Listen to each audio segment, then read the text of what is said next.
Try to find some options for her, but there wasn't really a whole lot to tell her.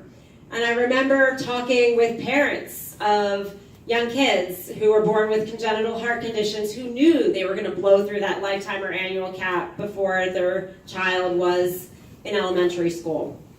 And they were worried, and there wasn't a lot to tell them. And those were the types of stories that informed the policy work we did, and we pushed for change and reform and better healthcare policy. And you know, in 2010 we got the Affordable Care Act, and in 2013 and 14 and 15, when I think about the types of phone calls I got then, they were very different. The phone calls then were, how do I sign up for health insurance? What's a premium? What's a deductible? What's a copayment? How do I find a doctor who's in my plan? How do I make my first doctor's appointment? And then we built partnerships and worked together with navigators and nonprofit groups, helping enroll people in health insurance, many for the first time all around our state. And it was really exciting. 500,000 Georgians enrolled in health insurance. Now, we knew there were still challenges with it, and we worked to find those challenges and to bring them right back to our policymakers. Worked to get legislation through our General Assembly requiring insurance companies to cover kids at a time when they said that they didn't have to for a certain segment of plans that they sold. When we found out from consumers that information they were getting about the doctors in their plans was inaccurate over and over again, we got legislation through the General Assembly to hold insurance companies accountable. We worked in a bipartisan way, but always through that consumer perspective. And since November of 2016, and I stepped down from my role late last year in 2017, but now that I'm out talking with voters all the time, the phone calls and the conversations that I have now sound a lot more in tone like the ones that I had back in 2009. There's a lot of worry out there about the future of health insurance. Carriers are leaving our state. In 145 counties, there's only one health insurance carrier in the individual market. Premiums are going up for many people in our state, and there's this sense of chaos and uncertainty. Now, so you all are very active. How many of you called Rob Woodall and Senator Isaacson and Senator Perdue when Congress tried over and over again to repeal the Affordable Care Act, right? And they tried to slash Medicaid, and they tried to kick millions of Americans off of health insurance. It was thanks to those phone calls and that activism that they couldn't do it. But what I see now is a regulatory fight. What they couldn't do in Congress, they're trying to do, but whether it's cutting funding or trying to allow junk insurance back into state insurance markets to segment the market and try to unwind these consumer protections and the more comprehensive insurance that we fought so hard to get in our state and in our country. And it's state insurance commissioners who can really stand in the gap and say, not in my state. We're not going back to those days when having a pre-existing condition meant being priced out or locked out. We are going to look really hard at these types of plans that the Trump administration is trying to send into states and make sure that they cover what's needed. And so that is a big part of why I focus so much on healthcare when I talk about my background and what I see out there, because this office plays a really important role in health insurance, particularly at this moment in our political time when we really could go backwards or forwards on health insurance, and I want to make sure that we go forwards. I do want to talk, though, a little bit about some other types of insurance and other types of aspects of this office. Auto insurance. We talked at the very beginning about how we've had some of the highest rate increases in the nation here in Georgia, the highest. And there are a number of reasons for that. We know that there's a lot of distracted driving out there. Our General Assembly just passed legislation around that. We know that there's been an increase in traffic accidents in recent years. Those things may be related. And so there's a number of reasons, factors that are driving auto rate increases. But the factor that I care most about and can most affect as your insurance commissioner is that we have had virtually no oversight over these rate increases in recent years. We've had an insurance commissioner's office that sees the insurance industry as its constituency and hasn't really done the homework, put the spotlight on, really made sure that these rate increases are justified. They just haven't done that. And on top of that, back in 2008, our legislature passed legislation that our current insurance commissioner, he was in the legislature at the time and championed this. They passed legislation that took away some of the authority of the commissioner to reject unreasonable rates, to disallow them. So I would like to work with our legislature to bring that authority back, and then to require more transparency, greater process for public input, to really shine the light of day onto these rate increases. Because at the end of the day, my work has been in health insurance, but it's been through this consumer lens, and it's the same families, the same households, the same people who are looking at their household budget and thinking about how insurance fits in. They're getting that premium increase every 6 months in auto insurance. They're worried about whether there will be health insurance there for them and the doctors that they need and the care that they need and the cost that they can afford. And then when it comes to other types of insurance, like homeowners insurance, long-term care insurance, life insurance, all of these are parts of our everyday lives. And many people don't like to think about insurance because it's the thing you don't want to have to use, right? Except for in the case of health, because we use it for ongoing access to health care.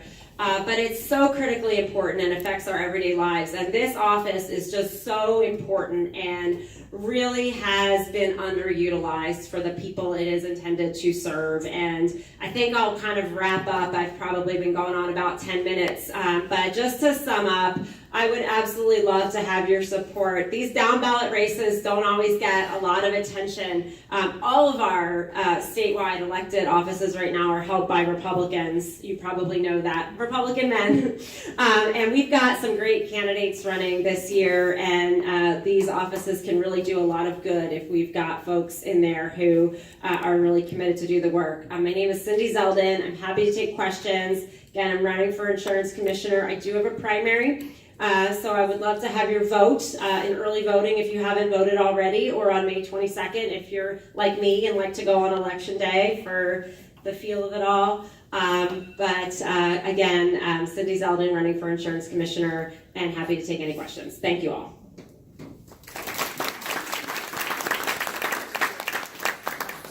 So my question is, I grew up in a consumer advocate friendly state.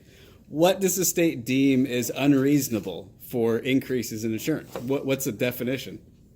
Yeah, so that's a great question, and it can vary by the type of insurance and all of that. So we would need to have a standard in place. Likely, the way it often works is that there's a number, like if rates are over X percent, then that would trigger a review that would be more thorough, that type of thing. So we need to set up a better process for that. So I've spent 25 years in the P&C insurance industry doing pricing and product management and kinds of things like that. So, and specifically as it relates to Georgia, one of the interesting things here is that we had John Oxendine for the better part of 20 years in office. Mm-hmm. And if you ever read any of his interviews, I would argue, probably artificially depressed rates for a period of time, and some of that increase, like it or not, is probably catching up. So I guess my question with that as a foundation is how would you go about striking the right balance? And then the other thing that I would throw out there too is we're really good in the auto insurance industry in particular at what we call segmentation. And a lot of that using credit and other factors in the rating of auto insurance tends to disproportionately impact the least able to pay. I have a run of bad luck, my credit sucks, and now you're going to charge me more for my insurance too, even though I haven't had a wreck. So what are your thoughts on a couple of those issues? Yeah, so the first question, so it is a balance, and that is absolutely key.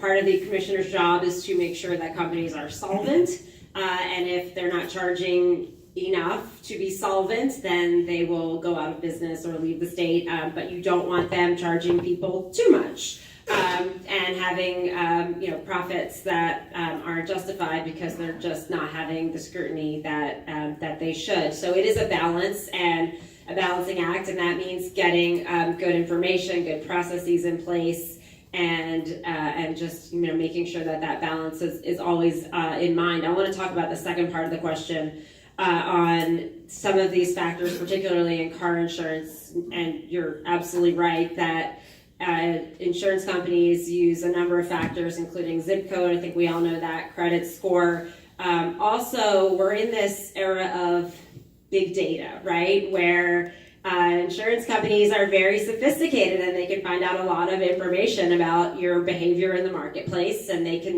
do develop algorithms of how they will price you and all of that. And there are some things like price optimization, which some states are starting to ban, which is when insurance companies will charge you more if what they can tell about your consumer sort of profile says that they don't think you're going to shop around. And some states have said that has nothing to do with your risk profile or your driving record, and we ought to ban it. And so the first step is transparency of finding out what is going into these rates. And it's hard for regulators to keep up with the sophistication of the industry, and that's why we need bodies like the National Association of Insurance Commissioners that's up on these trends and that can help with model laws and regulations so states aren't always starting from scratch. I've been really proud to serve there for a number of years as a consumer representative, so I have a lot of exposure to those processes. So transparency about what's going into these rates, and then looking at what really ought to be a factor and what shouldn't be, because the effect can be discriminatory. And there was a big piece on this, and I want to say like ProPublica or something like that, where they were profiling two different people who had the same driving records. And many factors were the same, but just one lived in a lower income neighborhood and one lived in a higher income neighborhood, and they were paying very, very different rates for auto insurance.